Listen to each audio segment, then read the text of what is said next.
Hey everyone, it is Hunter here at Weather on the Go, all your weather coverage on this Tuesday, October the 14th, 2025. And in this forecast, we have a big storm system that will be bringing significant severe weather to the United States with damaging winds, large hail, and a few tornadoes heading into the weekend. We're going to look at your short, medium, and long range forecasts across the United States and Canada to diagnose the weather pattern going through late October, including Halloween, and looking at your tropical weather update as always as well. So make sure to like the video, give it a thumbs up. We almost got to 1,000 likes yesterday. I would love to hit 1,000 likes here today. You can also help by sharing the video with friends, family, and anybody that you do know, and subscribing to the YouTube channel. If you enjoy these weather forecasts that I provide to you, if they're informative, helpful, life-saving in any way, we do cover Canada, we cover the United States and the tropics. Make sure to subscribe to the YouTube channel. Turn on the notification bell to all. So when you subscribe, turn it to all so you get all my videos, all my live streams that I do post on my YouTube channel. Let's look here at the risk for severe weather heading into Saturday, October 18th. And notice it is a pretty large area from near central Illinois all the way down here into northeast Texas and northern Louisiana. All of the state of Arkansas, I want to add, is also included in a large chunk of Missouri. So this is a slight risk of severe weather. It's a 2 out of 5 on the risk scale. The higher the number, the more likely severe weather is. This area could end up expanding and getting upgraded perhaps to a 3, even a 4 out of 5 as we do get closer here. So we're going to be keeping an eye on that. We'll talk more about that here momentarily. Let's look at our temperature trends heading through the rest of this week. It is warmer than normal in the central U.S., a little bit cooler than normal with the blue and green over here, actually leaning more 25 degrees below normal across the Southwest. We're talking about you there in the Sacramento Valley, central, southern California, into Nevada, Utah, and Arizona. Significantly cooler than normal heading through this week. Let's look at our temperatures here in specifics for this afternoon. Notice we got some cooler air up to the north. So we're talking about the Dakotas and Minnesota into the upper 40s to mid 50s range this afternoon. Warmest of our air will be down here into East Texas and coastal Texas, into the Gulf Coast states there of Louisiana, Mississippi, and Alabama, where we're going to be looking at the upper 80s to low 90s heading into the afternoon. The Northeast, we're into the upper 50s to low 60s, and some record cool high temperatures across the desert Southwest, including the Sacramento Valley there, central Southern California, much cooler than normal and into record territory this afternoon. Going into Wednesday tomorrow, we're going to see a little bit of a southerly component to our winds that will move our temperatures northward into the 70s, into Nebraska, and into portions of the Hawkeye state of Iowa. Thursday looks to be one of the warmest days in the U.S. there, as we have the 80s returning to Des Moines and Omaha, even Kansas City. And then going into Friday, the 80s getting close to the Chicagoland area, Davenport, Quad Cities, and Peoria. 90s with some record highs, possibly down there toward Jackson, Mississippi on Friday. And then heading into the weekend, we talked about that stronger storm system that will sweep through a strong cold front and bring us some cooler fall-like temperatures, in which we should be seeing this time of year. Not only during the day are we seeing the warmer air, but at night, right? We're going to be seeing some record warm low temperatures the next couple of nights, especially in the central U.S. Watching out for a frost freeze risk here as we go into especially Thursday morning across the Northeast, and then heading into Friday morning. So if you live in the Northeast, if you have sensitive vegetation, any flowers you want to protect from the frost or freeze damage, we definitely could be seeing that again Thursday morning on the 16th and Friday morning on the 17th. Otherwise, some record warm low temperatures. We could be seeing lows near 60 Friday morning up into the Twin Cities area, Minneapolis, St. Paul, and then for Chicago, Peoria, and even down there into the Jefferson City area of Missouri, could be seeing some record warm lows in the low 60s starting off the weekend there on Saturday, and then a cold front coming through, bringing us back to reality by Sunday with lows in the 30s and the 40s. Now let's look at the precipitation. Very active week we have, especially the latter half of this week, Wednesday and beyond. Looks like the central United States will start to see some pretty wet weather. In fact, it's been a lot drier in these areas, especially the Midwest, the Ohio Valley, down into the lower Mississippi Valley region. It's going to turn a little bit wetter as we head deeper into the week. And looking here at the next few days, for today, stronger thunderstorms on an isolated or sporadic scale will be possible there into New Mexico, Albuquerque, and into Santa Fe. Also areas near Los Angeles there, keeping an eye on that for today. And then we have a threat for some stronger storms as far north as South Dakota near Rapid City, into the panhandle of Nebraska and southeastern Wyoming as we go into tomorrow on Wednesday, October 15th. Also watching areas near southern Colorado and in towards Albuquerque, Santa Fe, New Mexico once again as we go into Wednesday. And then looking at the Front Range, eastern Colorado into western portions of Kansas going into Thursday, October 16th. Now let's look at the eastern U.S. like we do. We'll look at the central U.S. next, then the western U.S. after that. Plenty of cloud cover to go around here into the early afternoon across the northeast, and we're going to continue to see a lot of that as we go into the afternoon. There could be some peaks of sun at times, so there could be some sunshine, plenty of it though, plenty of sunshine, wall-to-wall sunshine in fact, for much of the southeast as we go into the afternoon. Nashville, Atlanta, looking at Jacksonville, over here to Columbia and Raleigh, looking at plenty of sunshine for the afternoon.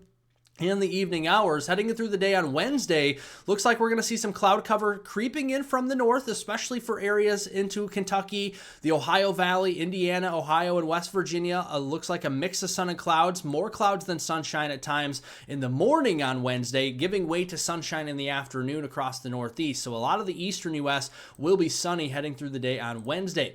Central United States got some rain showers, maybe some rumbles of thunder here from portions of Minnesota into Wisconsin and Iowa. That'll stretch back into eastern Nebraska and maybe some sprinkles there in Kansas. Some of the cloud cover will be overspreading the Chicagoland area as we go into the afternoon and evening. That could give way to some showers as we go into the evening hours for areas near Chicago.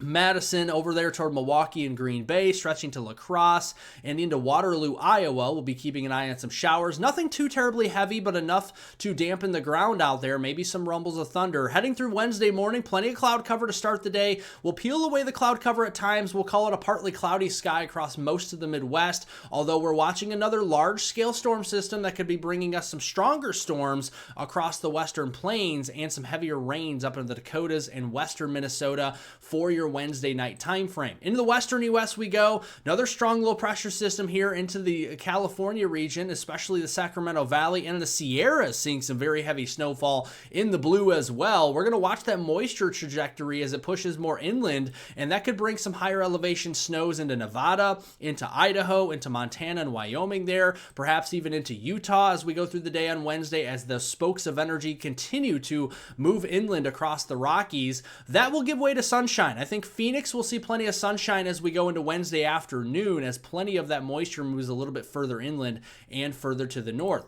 Overall, we're going to look here at, coming at this weekend. On Saturday, October 18th, again, looking at the potential for a severe weather outbreak. The Storm Prediction Center already confident 5 days in advance saying, hey, we have to watch this chance for damaging winds, large hail, and a few tornadoes, and it looks like the bullseye here would be Arkansas and southern Missouri. If I were to pinpoint an area that has the potential for an upgrade of a 3 out of 5 or an enhanced risk, it would be southern Missouri and into north central Arkansas. So be keeping an eye on that. And the reason being is because we have a larger low pressure system up in Ontario with a cold front attached to it, and then a new low pressure system developing down here in the southern plains with a cold front attached to that, or a dry line, and that is going to spark our severe weather. We have plenty of moisture here where we could be seeing dew points ranging from the mid 50s to the low 60s, even some mid 60s the further south you go toward Arkansas, Louisiana, and East Texas, closer to the Gulf. That will yield some weak to moderate values of instability. Where you see these yellows, even oranges, that's over 1,000, even over 2,000 joules per kilogram of storm energy. And some of that instability actually is pretty far north into the Illinois Valley, into the Ozarks region of Missouri on Saturday afternoon. Now we look at the wind shear, right? We have a pretty strong trough coming in. Our parent low is up in Canada, remember. A secondary low will be developing down here toward Oklahoma and northeast Texas. And then we're going to see kind of that bowl of the jet stream, right? That's that trough. And we're going to start to see our mid-level jet increase, our low-level jet increase. That helps with tornado genesis. And you can see it overlaps with the moisture very well in southern Missouri and north central Arkansas. That's why I feel those areas would have the best chance of an upgrade right in the middle of that slight risk that they have now as we get closer to the day on Saturday. So Saturday morning could be some ongoing thunderstorm activity across the Missouri or Ozarks region, Joplin up there toward Jefferson City, perhaps St. Louis. And then as we go through the day, could be a little bit of a break.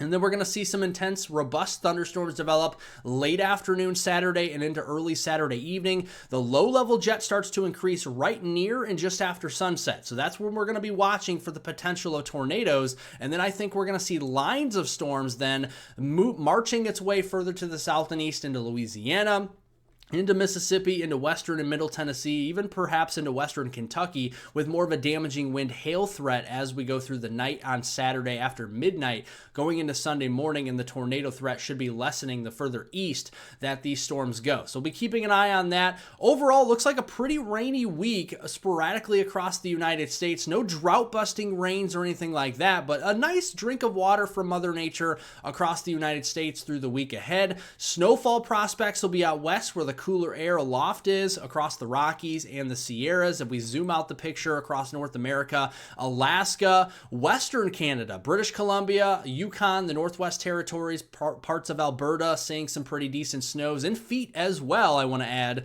We're going to be seeing feet of snow out here as we head through the next 7 days. This goes through Monday, October the 20th.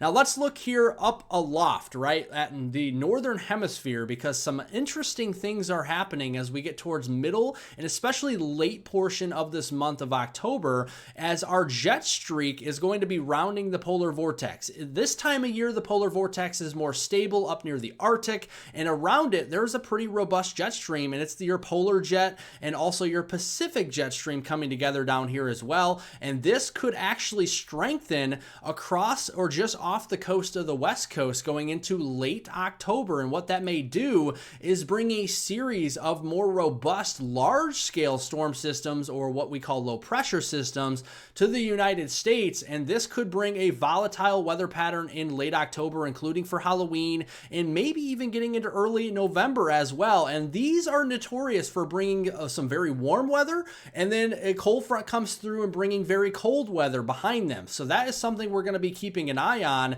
and you can see the volatility with our temperature. See, you get one day of perhaps maybe record warmth in this pattern, and then we see a strong cold front coming through with some cool air. We rebound again here in late October, and then we see another cool front come through, and we're kind of seeing those ebbs and flows with our temperature trends going into early November. Very volatile weather pattern.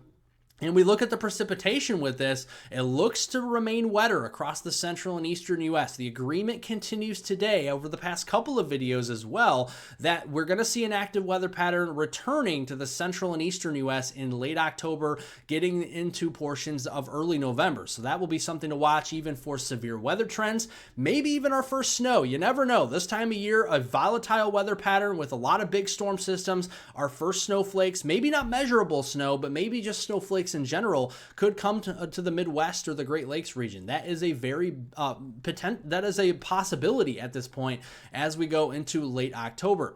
Let's turn over here and talk about the tropics real quick. We have Tropical Storm Lorenzo that has formed and is moving into portions of the central Atlantic basin, and it is moving away from any place of North America. In fact, it is curving back toward Africa as a tropical storm. 45-mile-per-hour winds, northwest right now, movement at 15 miles per hour. Not going to spend a lot of time on this. This is a fish storm, not going to really be impacting anybody. What may be impacting somebody down the road is the East Pacific. Now, a 50% chance, 50-50 odds, flip a coin, and we could potentially see a new tropical system, whether that's a depression or a tropical storm, developing just off the coast of Mexico over the next 7 days. We'll have to watch, but the long-range pattern in the tropics favors the Central American gyre, near the Yucatan, near Central Central America and then into the East Pacific over the next 2 weeks going in towards Halloween. And there could still be some systems there in the main development region that take a run toward the Caribbean. But I think climatology supports this curving out to sea more often than not as we get in towards the latter half of the month here of October. So thank you all for watching. I hope you do enjoy this weather forecast. And if you did, make sure to like the video, give it a thumbs up, share with a friend, family member, and on social media. I would love to hit 1,000 likes today on the video. Make sure to subscribe to the YouTube channel. We cover Canada, we cover the United States and the tropics. We'll be back tomorrow with another video forecast for you. So thanks for watching, everybody. Thank you all for being here and the support you bring. I appreciate it. And have a wonderful and safe rest of your Tuesday out there.